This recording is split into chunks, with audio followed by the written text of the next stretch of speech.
for joining me in the Renaissance Fabric Sewing Studio. Let's see what we're going to learn today.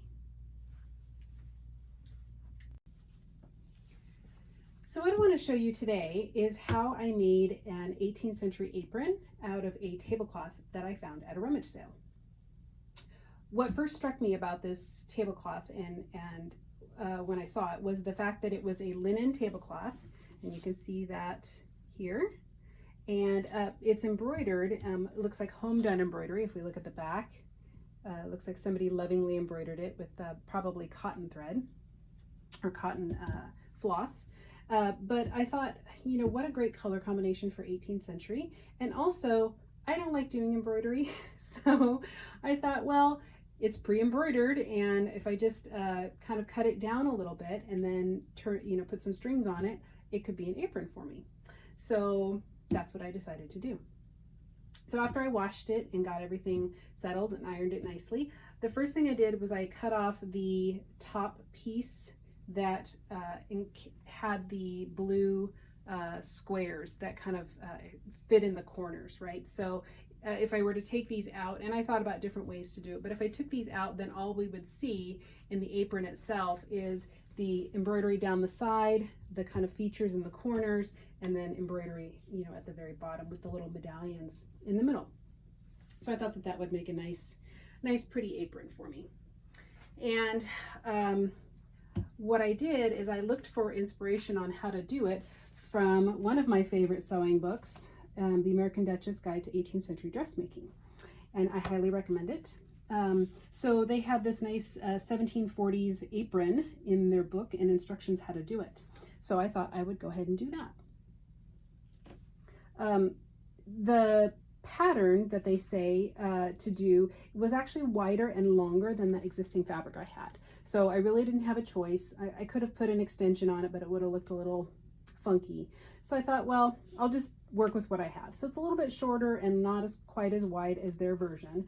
But I went ahead and I did the, where I used the rows of stitching, which I call cartridge pleating. It's also called gauging, or just rows of pleating or smocking, where the threads all go in at the same location roughly, but a little bit apart. And then that way you can pull them up and you get a nice even sort of ripple effect, which is what you want when you're doing gathers. The other thing that's important to note is you want to do a dip in the front. So make sure you kind of bring down, because our bodies just kind of work that way. I won't explain that, but just trust me, anytime you have a skirt, you need to do it a little bit lower in the front than on the sides, because the hips are a little bit wider and tend to cause a little bit of extra length to be needed there. So following their instructions, I did that, and then I took my waist tape, which is turns out this really lovely cotton twill tape that I got. I actually got this in England, but our shop carries something very, very similar. This is really fine, and the one at Joann's is really thick, so and or flimsy. If you get the thin one, it's flimsy. If you get the thick one, it's not very usable. So this is a really nice weight because it's thin and it's malleable, but it's still very strong. So we have something very similar to this. It's a slightly heavier weight, but it is just nice cotton like this one is. So if you need some, you know where to get it, Renaissance Fabrics. So what I did is I took and folded it over to make sure I kind of had my size right, and then I did exactly as the book recommended, which is to do a hem stitch along, leaving those rows of smocking or gauging in there. And I just did a hem stitch, nice small one, catching each of the top of the pleats, not pleats, ripples, whatever you want to call them.